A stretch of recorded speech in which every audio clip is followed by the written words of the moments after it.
ada satu kisah yang luar biasa. Kisah ketika malaikat Jibril menangis. Teman-teman pernah dengar malaikat Jibril menangis?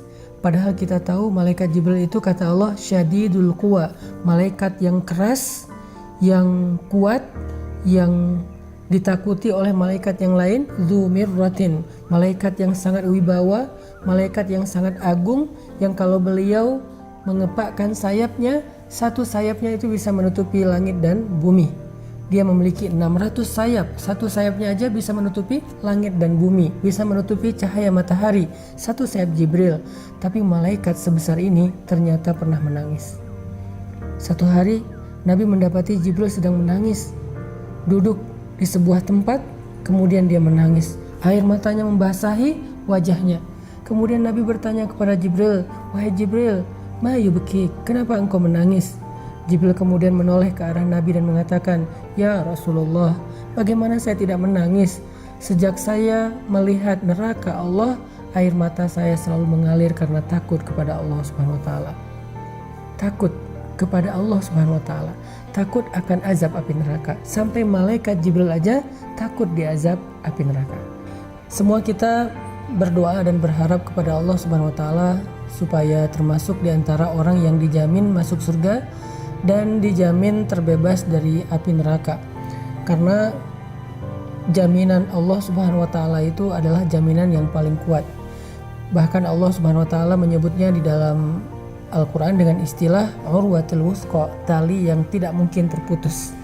Arti tali di sini adalah jaminan atau janji Allah Subhanahu wa taala. Sehingga siapapun yang mendapatkan jaminan utaqa'u minan nar, terbebas dari api neraka, berarti dia termasuk orang yang sangat beruntung.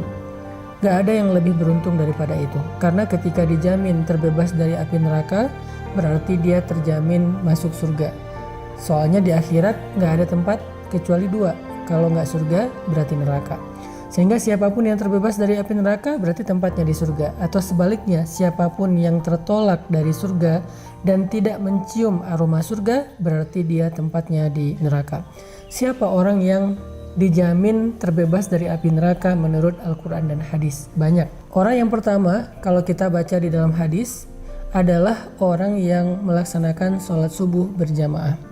Kalau kondisinya sekarang harus social distancing, maka sholat subuh berjamaah kalau nggak bisa dilakukan di masjid, berarti melakukannya di rumah bersama dengan keluarga tepat waktu.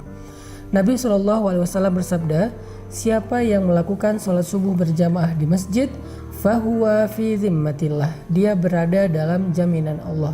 Allah yang menjamin dia di dunia dan di akhirat. Sehingga sholat subuh berjamaah tepat waktu yang mungkin sedikit agak membuat kita harus bersusah payah, tapi ternyata balasan di sisi Allah jauh lebih besar.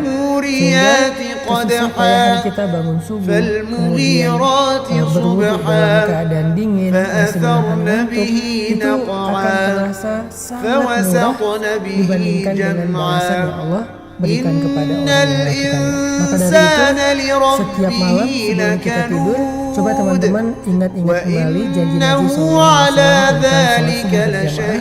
Sehingga sebelum tidur kita udah berazam, kita berniat yang kuat, ya Allah besok saya pengen dapat jaminan.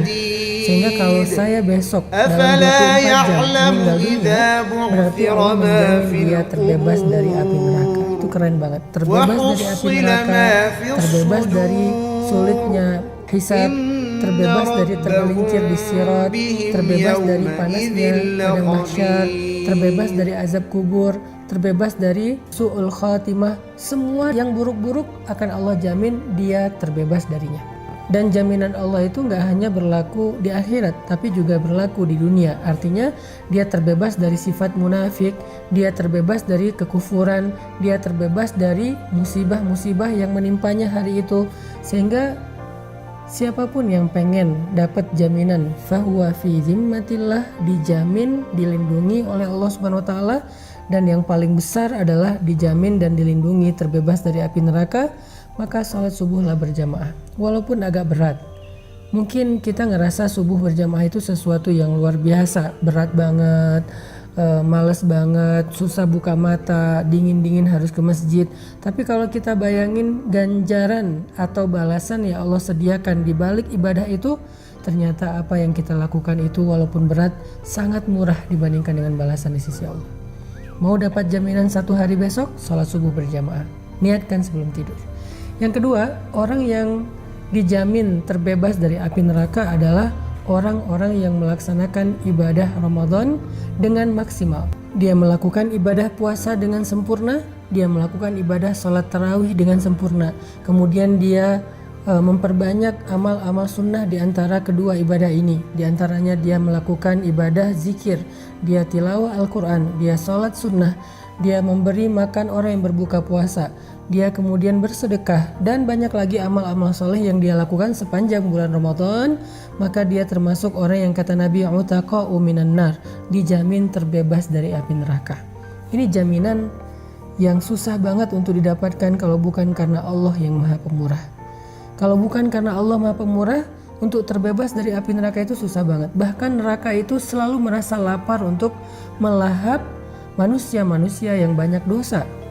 Bahkan neraka itu mengatakan, hal min mazid, adakah tambahan? Aku ingin makan lagi, aku ingin makan lagi. Sehingga dengan kita berpuasa bulan Ramadan, melakukan ibadah sholat malam di malam-malam Ramadan, ditutup dengan Lailatul Qadar, dan kemudian diakhiri dengan takbir di hari Lebaran. Mudah-mudahan kita termasuk orang yang terbebas dari api neraka, yang bahkan Jibril cemburu kepada kita. Siapa lagi orang yang dibebaskan dari api neraka? Dalam sebuah hadis Nabi SAW bersabda, tahukah kalian siapa orang yang hurrima 'alan nar, yang dibebaskan atau diharamkan bagi api neraka? Neraka haram makan dia, dan neraka itu termasuk makhluk Allah yang tidak makan kecuali apa yang Allah halalkan bagi dia. Siapa yang Allah halalkan bagi dia? Orang-orang kufur, orang-orang munafik, orang-orang yang durhaka, yang banyak melakukan kezaliman. Tapi ini ada orang yang hurrima 'alan nar, yang diharamkan bagi api neraka, sehingga api neraka nggak mungkin makan dia, karena api neraka tidak mau makan kecuali yang halal baginya. Siapa orang yang hurrima 'alan nar, diharamkan bagi api neraka? Kata Nabi, orang yang hayyin, layyin, qaribin, sahlin. Orang yang hayyin, tenang, yang tidak mudah untuk berkeluh kesah, apalagi meratapi keadaan, meratapi takdir, meratapi musibah. Kedua, orang yang layyin, lemah lembut. Bahkan Allah Subhanahu wa taala menyuruh kepada Musa dan Harun ketika bertemu dengan Firaun, faqula lahu qawlan layyinan, ucapkanlah kepada Firaun ucapan yang lemah lembut. Bahkan ketika berhadapan dengan Firaun saja, di awal Allah menyuruh Musa dan Harun berkata lemah lembut. Bagaimana kita kepada orang tua kita? Apakah kita sudah layyin kepada orang tua kita? Bagaimana seorang istri kepada suaminya, suami kepada istrinya, orang tua kepada anaknya, sahabat kepada sahabatnya, bahkan tuan kepada pembantunya, atasan kepada karyawannya? Apakah kita layyin, termasuk yang apabila berbicara lemah lembut?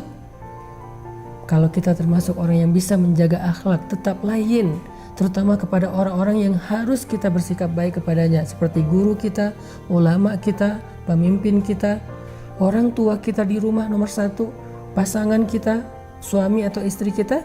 Kalau kita bisa jaga terus dalam keadaan layyin, sampai kalau ditanya oleh seseorang kepada mereka, wahai fulana, bagaimana pendapatmu tentang suami kamu? Lalu dia menjawab, yang saya tahu suami saya itu orang yang lemah lembut, yang saya tahu istri saya itu orang yang lemah lembut, yang saya tahu anak saya itu anak yang lemah lembut, yang saya tahu orang tua saya orang tua yang lemah lembut. Kalau kita dikenal dengan layyin, berarti kita insya Allah termasuk yang dibebaskan dari api neraka. Yang ketiga, qaribin, orang yang qarib, akrab. Akrab itu akrab dalam bahasa Indonesia. Artinya orang yang tidak mau memutuskan silaturahim, yang menjaga keakraban dalam keluarga, orang yang gak jaim, orang yang mudah bergaul, orang yang mudah untuk dekat dengan orang lain dalam kebaikan-kebaikan, orang yang tidak sombong, yang membuat jarak antara dia dengan orang lain. Kalau kita bisa dekat bahkan dengan anak yatim terutama, siapa yang dekat dengan anak yatim di dunia, maka dia akan seperti ini di surga dengan Rasulullah SAW. Dekat dengan anak yatim, dekat dengan orang miskin, dekat dengan orang yang susah, dekat dengan keluarga besar kita, dekat dengan siapapun yang kita anggap mungkin kurang dari kita dalam banyak hal, kurang dari sisi fisik, kurang dari sisi harta, kurang dari sisi ilmu. Sebutlah dengan orang yang masih awam, kita merasa dekat sehingga semua orang merasa nyaman dengan kita. Insya Allah berbahagialah, kita termasuk orang yang dijamin terbebas dari api neraka. Dan yang keempat, orang yang sahlin, orang yang memudahkan urusan orang lain. Jangan terlalu ribet, jangan terlalu birokratif, jangan terlalu kaku. Apalagi ketika kita bergaul dengan sesama muslim.